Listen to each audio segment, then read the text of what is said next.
નમસ્કાર. જસદણની એક ખાનગી ટ્રેનિંગ સેન્ટર અને હોસ્ટેલની કથિત બેદરકારી સામે આવતા ભારે ચકચાર મચી છે. સૈનિક સ્કૂલ અને નવોદય સ્કૂલની તૈયારી કરાવતી આલ્ફા ટ્રેનિંગ સેન્ટરમાં અભ્યાસ કરતી 9 વર્ષની માસૂમ બાળકીનું સારવાર દરમિયાન મોત નીપજ્યું હોવાનું સામે આવ્યું છે. પરિવારજનોએ સંચાલકો પર ગંભીર બેદરકારીના આક્ષેપ કર્યા છે. હવે સમગ્ર મામલે તંત્ર શું કાર્યવાહી કરે છે તે જોવાનું રહ્યું.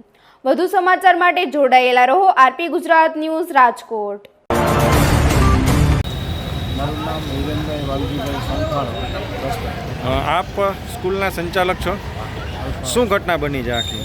ઘટનામાં એવું છે કે 10-12 દિવસ પહેલાં છોકરા નીકળ્યા હતા, ત્યાર પછી દવા લીધી હતી, ત્યારે તરત નીકળે એટલે શરૂઆત થઈને દવા લઈ લેતા, પછી તાવ આવે તો ખાવાની બેસાડવાની દવા ના પાડે, બેસાડવાની. ત્યાર પછી રેડી થઈ ગયું, ભીંગડા વળી ગયા છે, બીજું કંઈ ઇસ્યુ નહોતું. પણ આજે બપોરે પાછું દીકરીએ એવું કીધું કે મને પગ હલતો ખાલી ચડી ગયો ને એવું લાગે છે. આપણે ઊભી કરીને આમ થયું તો ત્યારે બેઠા હોય એટલે બંધ, તો એ જોઈને તો હલાવતી નહોતી.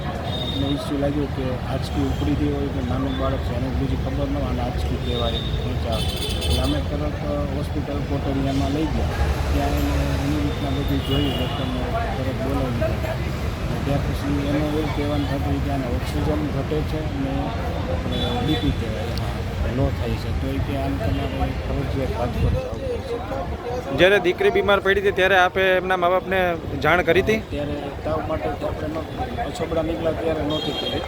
તો આપ માનો છો કે આ સ્કૂલની તમારી બેદરકારી છે કે તમે જ્યારે એમનું બાળક બીમાર પડે છે ત્યારે તમારે એને જાણ કરવી? છતાંય અમને જાણ નહોતી કરી. મારી બેદરકારી માફી માગું છું. આજે તમારી માફી માંગવાથી એક પરિવારની દીકરી ગઈ છે. મને આખો પહાડ માથે પડ્યો એવું લાગ્યું કે આટલી બધી સેવા આપતા એ દીકરી મને સામે દેખાય છે, રેગ્યુલર મને મળે છે, એ પણ કામ મારી પાસે આવે તો કોઈ પણ ઘટતી વસ્તુ આપે, છતાંય હવે મને દુઃખ એટલું થયું છે. રમેશભાઈ બંધાણી. શું આખી ઘટના શું છે? ઘટના એવી છે કે મારી છોકરીને હું એપ્રિલ મહિનામાં 27 તારીખે જસદણ આલ્ફા નવોદય સૈનિક સ્કૂલમાં હોસ્ટેલમાં મૂક્યો હતો, બરાબર. એટલે ત્યાં વાત નથી કરવા દેતા, બરાબર. મૂકીને ત્યારે મારી છોકરીને કોઈ પ્રોબ્લેમ હતો, દાંતની હસતી રખતી જતી હતી. પછી મને કોઈ વાત ન કરવા દે. 10 દિવસે એમને કીધું કે મને મારી છોકરી સાથે વાત કરવા. એને એમ કીધું વાત નહીં થાય તો મેં કીધું ફોટો તો મોકલો. તો રિક્વેસ્ટ કરી તો એ લોકો મને ફોટો મોકલ્યો.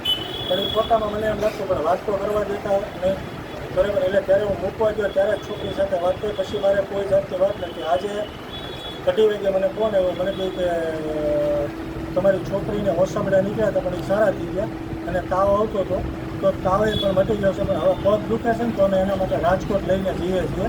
તો તમે રાજકોટ આવો ને એટલે હું ત્યાંથી તરત ઇન્સ્ટન્ટ રાજકોટ આવવા માટે નીકળી ગયો. પછી રસ્તામાં મને કોલ આવ્યો કે અમે યશ હોસ્પિટલમાં ગયા. તો યશ હોસ્પિટલમાં ગયા તો યશ હોસ્પિટલમાં એ છોકરી ઠંડી પડી ગઈ છે, એટલે અમે એડમિટ નહીં કરીએ.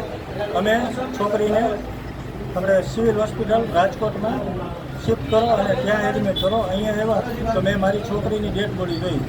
જ્યારે આપણે તમારી બેબી જ્યારે બીમાર પડી હતી ત્યારે તમને ઇન્ફોર્મ કરવામાં આવેલું હતું? મેં નથી ઇન્ફોર્મ કર્યું. તો ક્યારે તમને ઇન્ફોર્મેશન આપી હતી? આજે 2:30 વાગે ફોન દ્વારા. કેટલા દિવસથી આપની દીકરી બીમાર હતી? એ હોસ્ટેલવાળા ખ્યાલ છે, મને ખ્યાલ નથી. મને તો આજે ખ્યાલ પડ્યો હતી. તમારી દીકરીને શું સારવાર આપી તમને ખ્યાલ હતો? ના, નથી ખ્યાલ. મેં અહીંયા આવીને કીધું મેં તો આની જે સારવાર કરી ડોક્યુમેન્ટ આપો, એ ડોક્યુમેન્ટ મને હજી પ્રોવાઈડ નથી કર્યા. કે ફોનમાં છે ને આમ છે. જ્યારે તમારી દીકરીને જ્યારે તમને ઇન્ફોર્મ કરવામાં આવ્યું ત્યારે તમારા શું રિએક્શન હતા? તમારું શું કહેવા માંગતા હતા?